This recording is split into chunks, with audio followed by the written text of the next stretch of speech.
Hello, I am Trey Ratcliff, and I want to talk to you about the power of a single raw photo with the new Aurora HDR 2018. You know, it's kind of a common knowledge amongst HDR photographers that you need to have multiple photos or brackets in order to make a good HDR photo.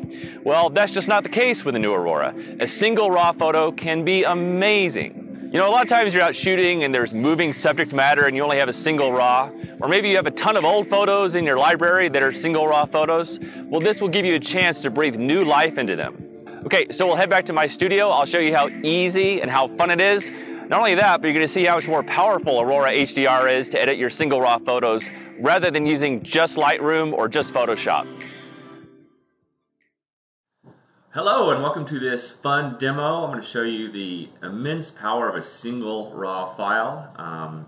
I would say that of all the photos I processed so far with Aurora HDR 2018, that probably half have been single raw files, and the results have just been amazing, really amazing. And I think I'm going to adjust the way I take photos in the future, where I don't take bracketed photos so much, but I take more single raw photos because it's very fast. Let me start by showing you a quick before and after, and then we'll start one from scratch. Okay, this is the after. This is a fisherman in Guilin. They use these cormorant birds here to dive into the water, put a ring around their neck so they can't swallow the big fish, and they pull out the fish and they drop in that basket right there.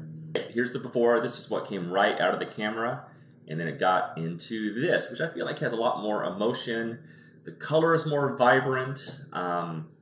This is what I like to do. I like to bring color and emotion back into the photo, because so oftentimes, like a raw photo is just sort of flatly lit, right? It's flatly lit on purpose, okay? So that you can go pull in and out the lights and darks and the colors. Anyone that shoots video will also know this. If you shoot video the right way, most people shoot in a very flat way. So initially the video looks very dull and like not very engaging, because you're meant to go in and do some color toning, you know, do saturation, do lights and darks, this sort of thing.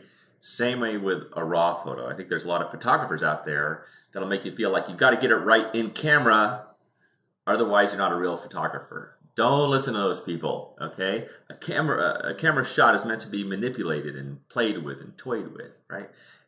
This is how you make the photo quintessentially your own, by putting your own imprimatur on it with post-processing, and Aurora HDR 2018 is a great tool for that.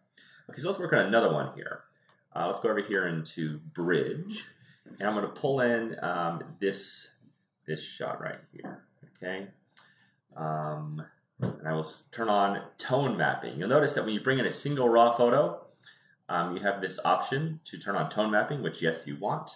And sometimes I do turn on color denoise as well. All right, so let me pull up the original shot here and talk about it. So this is kind of an interesting photo in a way, I guess. Maybe I'm adding too many complexities into one demo. But this is taken in Monte Carlo, and this is actually two photos vertically stacked, right? Because my camera wasn't wide enough to get all this, so I took a single shot down below, a single shot up above, and I merged them into a panorama. Okay, and so now I'm bringing that panorama, which is still considered a raw file even after they're stitched together in Lightroom. I'm bringing that panorama here into Aurora. Okay. All right, and here we are. Sorry I pushed that mic out of the way, so it was a little big before. Sorry about that. Hey, you get what you pay for in this free tip video. So you can see there's already been adjustments made even before I've clicked on a single thing. So if I look at the before and after, very nice. Now we will go through some of these panels and have some fun under the hood with this one. But remember, you can always go to these presets, and these are very powerful. Like for example, I click on Architecture Bright. It's even an architecture photo. It's more of a landscape photo. So we go pick, you can go very realistic. I can pick some of these realistic HDRs, right? I can go into the landscape category, pick some of those. By the way, this is a pre-release version that I am using.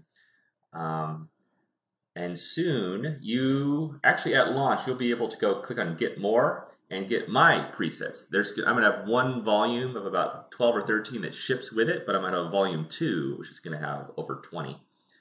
which I invite you to get as well. I think you'll enjoy them.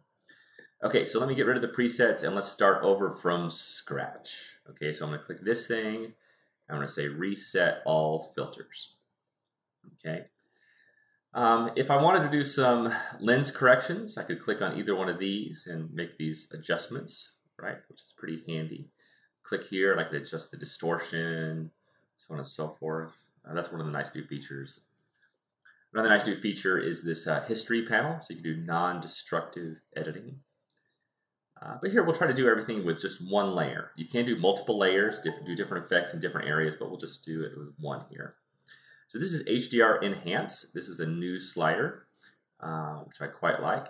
You can see it makes it quite HDR-ish, but it doesn't kind of go too much over the top. Okay, we'll do a little bit of smart tone here, and that brings up some of the dark bits. Nice. Add a little bit more vibrance, just a little bit. HDR structure is a nice area to really give it that HDR look. You may not want to do too much, all right? I'll just do a little bit here. Just showing you what too much is like. So let me reset this one by clicking this. Do a little bit of HDR structure, a bit of softness here.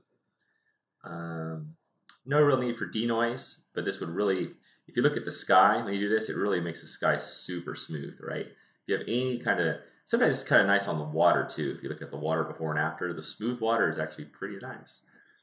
I'm not going to do it here, but you may wish to make your own layer, right? Another layer where you smooth out the water. Image radiance gives it that nice kind of glowy glow face, like that.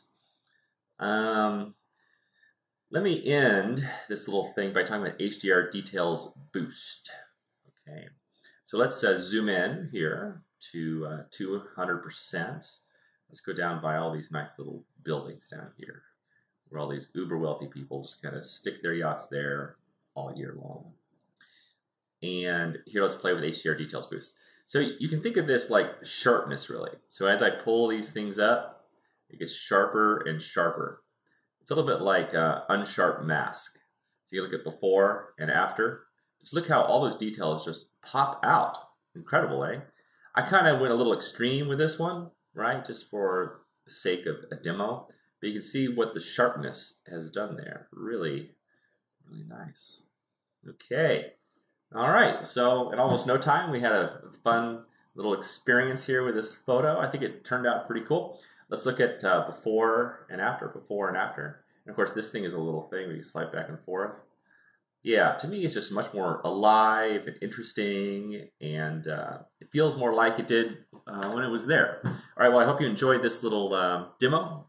Don't forget, you can go back and use all your RAW files, everything you've taken your entire life. It also works with JPEGs, by the way. It works a little better with RAW files. But I hope this gives you some inspiration to go back and redo some of your older shots, or like get excited about taking new RAW photos whenever you go out there on your little photographic creative missions. All right, thank you guys. Love you very much, and I will see you next time.